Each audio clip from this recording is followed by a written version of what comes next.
Chowmein এমন একটা খাবার যেটা আমরা ছোট বড় সকলেই ভীষণ পছন্দ করি খেতে।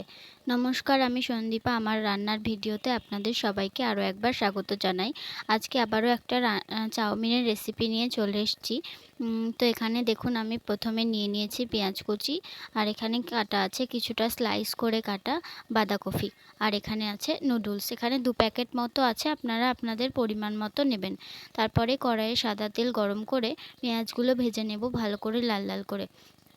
এই যে পেঁয়াজগুলো দিয়ে দিয়েছি, তারপর এটাকে হালকাভাবে ভেজে নেব।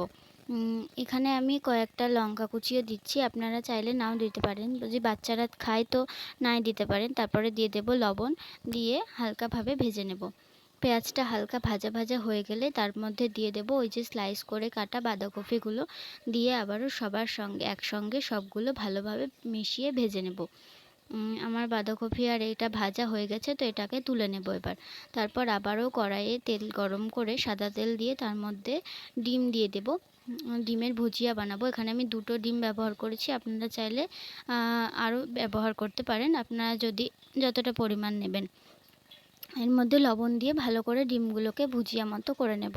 তারপর আবারও কড়াইয়ে সাদা তেল গরম করে আগে থেকে সেদ্ধ করে রাখা নুডলস সেদ্ধ করার সময় অবশ্যই লবণ দিয়ে তেল দিয়ে সেদ্ধ করবেন। আর সেদ্ধ হয়ে গেলে এরকম তেল মাখিয়ে রেখে দেবেন, যাতে দেখবেন একদম নুডলস একদম ঝরঝরে হবে, যেরকমটা আমরা দোকানে খেয়ে থাকি। তো এই দেখুন, নুডলসগুলো দিয়ে দেব তেলের মধ্যে। তারপর একে একে দিয়ে দেব হলুদ, লবণ। এই যে হালকাভাবে তেলের সাথে মিশিয়ে নিচ্ছি, তেলটার সাথে পুরোপুরি মিশিয়ে নিচ্ছি। এরপরে দিয়ে দেব লবণ, পরিমাণ মতো লবণ দেবেন। আগে থেকে যদি দিয়ে রাখেন তো অল্প করে লবণ দেবেন, নয়তো বেশি হয়ে যেতে পারে। তারপর দিয়ে দেব সামান্য পরিমাণে হলুদ, আপনারা চাইলে নাও ব্যবহার করতে পারেন।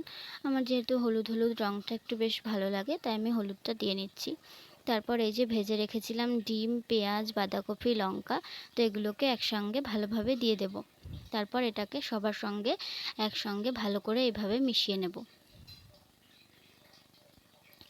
অবশ্যই বাড়িতে রেসিপিটা ট্রাই করে দেখবেন এবং কেমন হয়েছে আমাকে অবশ্যই জানাবেন, তাহলে ভালো লাগবে। আর আমার রেসিপিটা কেমন লাগছে সেটাও কমেন্ট করে জানাবেন।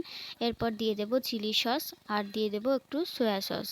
আমার এখানে চিলি সসটা অনেকটা পরিমাণে পড়ে গিয়েছিল, তো আমি এখানে প্রথমে পড়ে গিয়েছিল, তো পরে আমি সরিয়ে নিয়েছি সেটাকে। তারপর এই সসগুলোকে ভালোভাবে মিশিয়ে নেব। এখনই টমেটো সসটা দিচ্ছি না, আগে এই দুটো সসকে ভালোভাবে মিশিয়ে নেব। তারপর শেষের দিকে টমেটো সসটা দেব নামানোর আগ দিয়ে। এই যে আমি টমেটো সসটা দিয়ে দিচ্ছি এবার। আমার প্রায় চাউমিনটা প্রায় হয়ে এসেছে, এবার আমি নামিয়ে দেব। এই যে ভালোভাবে সসগুলোকে চাউমিনের সাথে মিশিয়ে নিচ্ছি। আমার চাউমিনটা পুরো রেডি হয়ে গেছে। তো এবার আমি চাউমিনটাকে নামিয়ে নেব। রেসিপিটা কেমন লাগলো অবশ্যই কমেন্ট করে জানাবেন। ভালো লাগলে একটা শেয়ার করে দেবেন, আর লাইক করতে আর কমেন্ট করতে একদমই যেন ভুলবেন না।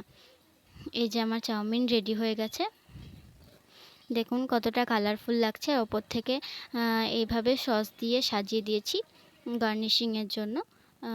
আর এইভাবে প্লেটে এইভাবে সার্ভ করে নিয়েছি। কেমন লাগলো অবশ্যই কমেন্ট করে জানাবেন। ধন্যবাদ সবাইকে।